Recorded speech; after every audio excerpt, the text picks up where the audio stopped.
Here, I'd also recommend Naomi Oreskes' book, Why Trust Science, that I just read. She's very good. She's very good on this. Naomi has a bunch of examples, including from climate science, to pick a super relevant topic. When you hear about the climate consensus by the IPCC, here's our paper, we 10,000 scientists, and here's what they think. Okay. Well, this isn't a democracy. Like they just meet on the weekends and go, okay, show of hands, how many think anthropogenic global warming is real? No, it's not like that at all. It's that, you take, say, 10,000 published peer-reviewed journal papers on climate science, and what percentage conclude anthropogenic global warming is real? Well, 97%. That's where that number comes from. Well, what about the other 3%? Maybe they're right. In the history of science, sometimes the minority people or even just one person turns out to be right and the whole group is wrong. Well, yes, that's possible. But in this case, there's so many independent scientists working in completely different fields. You got the guy studying glaciers, and this one studies sunspots, and that one studies volcano. This one studies ocean acidification. This one studies the rise of sea level. This one studies, flowering plants and when they start to bloom in the spring. This one studies bird behavior. They don't meet on the weekends to get their story straight so they can destroy, conservative American capitalism because we're all socialists. Yeah, there's no conspiracy. They don't even know each other. They don't publish the same journals. They don't go to the same conferences, and they're all coming to the same conclusion. So that increases my confidence that, this is probably true, because it's not like they're all deluded in the same direction. It's one of the distinguishing factors between science and other methods of truth, I find, is that science, you don't have to have a common shared community upbringing. You don't have to have it passed down from your parents. You don't have to live in the same place. You don't have to have the same skin color. You don't have to have the same religious background. It's such a diverse group of people coming to the same answer that bias seems outrageous. Yeah, very unlikely. Same thing with evolutionary theory. We're confident because, this convergence of evidence from multiple lines of inquiry, paleontology and geology and comparative anatomy and comparative physiology and lots of genetics, the fossil record, they're all converging to the same conclusion, common ancestor and so on. And so it's not like they could possibly be totally deluded by some overarching ideology that clouds everybody's thinking. And yes, there are the occasional skeptics. They're almost always turns out to be, they're Christian conservatives, or they have some motive there. Intelligent design creation is the latest version from old age versus young age creationism, and so on. There's occasional real scientists that has no religious motive, but they're very rare, and they're usually outside of the field. Like when Fred Hoyle, the cosmologist who promoted the steady state theory in contrast with the Big Bang theory, he famously did some calculations and showed that evolution would be the equivalent of a jumbo jet, all the parts of a jumbo jet in a big warehouse coming together to form the perfect jump, by chance. And of course, people like Dawkins just destroyed this argument. It's not random. It's cumulative selection. And this just comes from ignorance, just that he didn't know what he was talking about. And so you have to have some knowledge of the field. He actually coined the term Big Bang as a derogatory term for the expanding universe postulate. Right. Yeah, that's Bang. Right. Yeah. Well, it turns out that was true, even though he didn't mean it. So, anti-science sentiment seems to be everywhere and growing. One of the reasons I started this podcast is I felt like I've been losing the battle, coming from the space age and man on the moon, and I feel like we're going backwards in a lot of ways. Nuclear power in the 70s, and now we're back to sticks and rocks and wind. Skepticism has a bad name in society right now. A large fraction of the populace are taught to value faith as a core tenet. Obviously, as a religious, a large portion of the populace is religious, and faith is held up. Don't question. Faith is a value that you should have. And scientists are painted in a bad light because they, quote, don't believe in anything. How did we get such a bad name, and how do we fix it? Yeah, well, a couple of things there.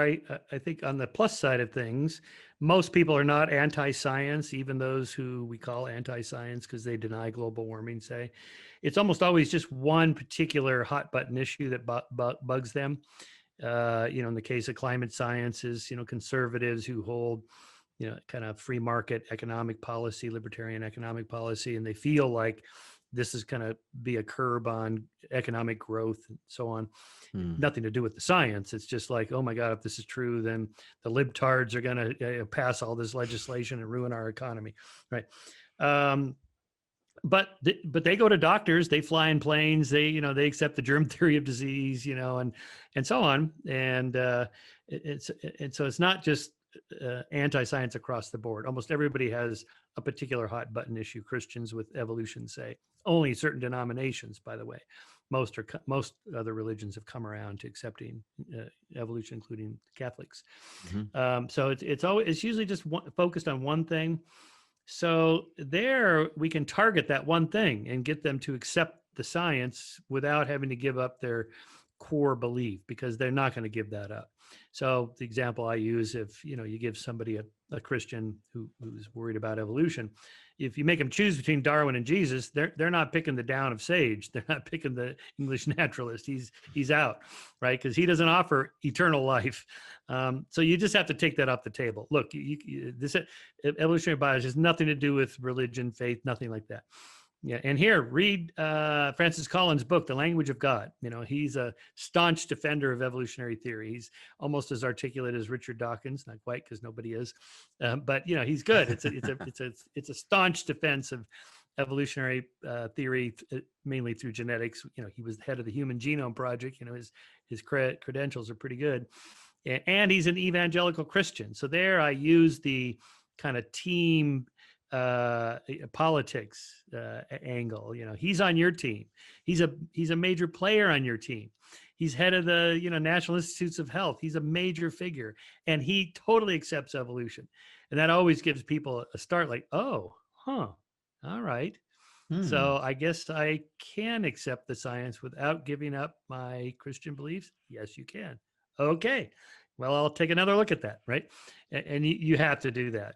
Yeah, So there's a statement that's out there called Voices for Evolution. And I think most major religions are coming out in favor of scientific descriptions of origins as being fine and not contradictory with their faith.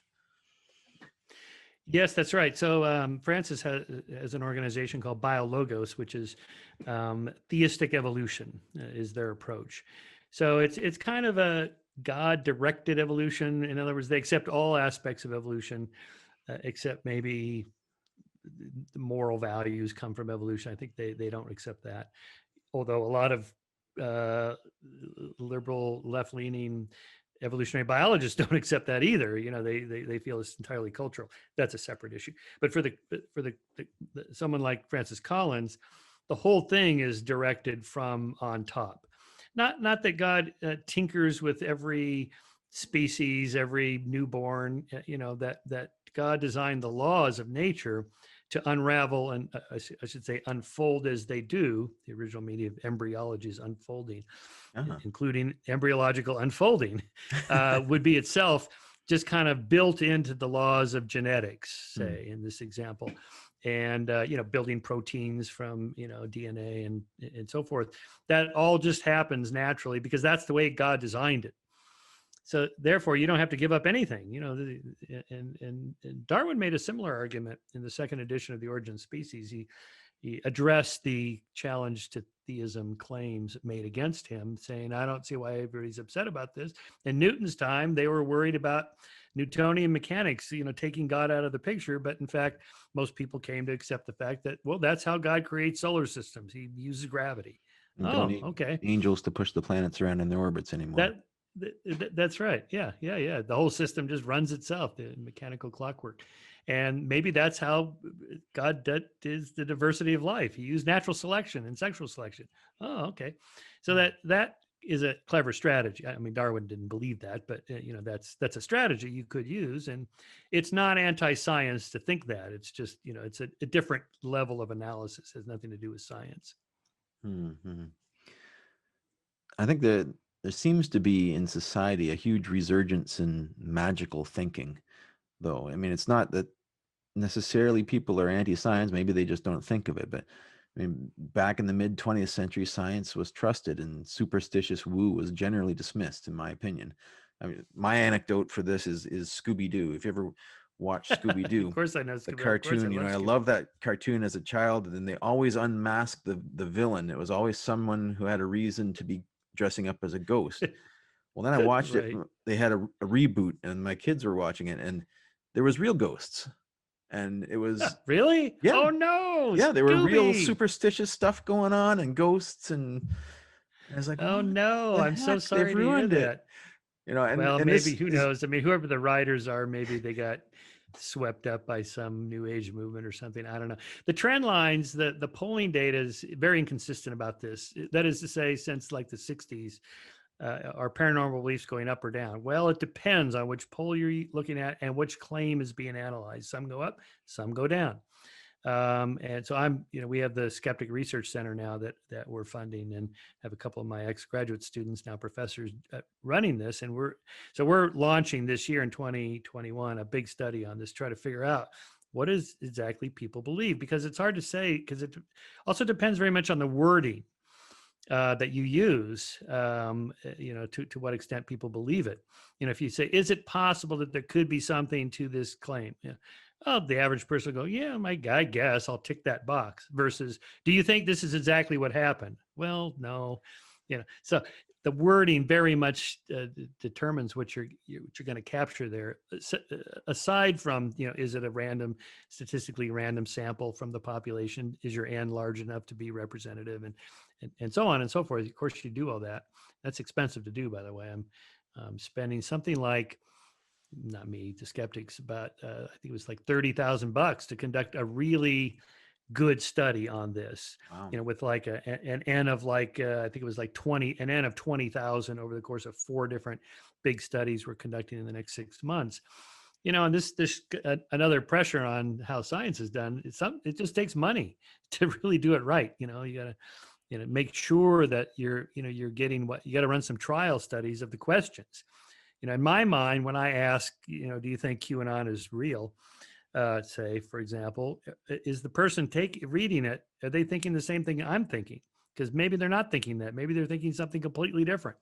I can't get in their head, right? So polling self-report data is always problematic in the social sciences. So you have to run these trials to make sure that the content validity is there, that you're really actually measuring what you think you're measuring. Another complexity of the social sciences. So this is one of the reasons they only use 95% as their standard rather than 99.9999. yeah, It's easy to pull electrons and much cheaper. But to your larger question, it's not true that things are getting worse. It's just not clear whether they're getting better or worse. We just don't know. Well, that's and again, it gets bumped around also by pop culture things like, exorcisms were pretty big after The Exorcist, and belief in demons and that kind of stuff. And then that kind of went away for a while, and then other things popped up, depending on what was popular in films and things like that, or how many people watch Scooby Doo. All that matters. Conspiracy theories come and go. I mean, the JFK was the mother of all conspiracy theories until 9/11. And then 9/11 was bumped off the stage by the birthers, and then the birthers were bumped off the stage by QAnon and the rigged election stuff. And so that kind of comes and goes. So it's hard to say with long-term trends. I mean, we could look historically, say the last 500 years.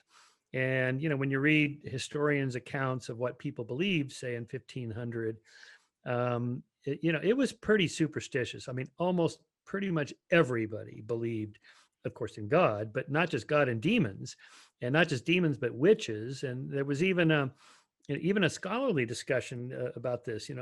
If demons are not real, here was the sequence. If witches are not real, because there was some pushback, like, this thing about women flying on brooms, what? I mean, maybe this is all bullshit. And they go, well, hang on now. If witches are not real, then maybe demons aren't real. And if demons aren't real, maybe the devil doesn't exist. And no devil, no God. It's like, hang on now. Let's not go too far down this road of skepticism here. The Rational View is a weekly series hosted by me, Dr. Alan Scott, providing a rational, evidence-based perspective on important societal issues.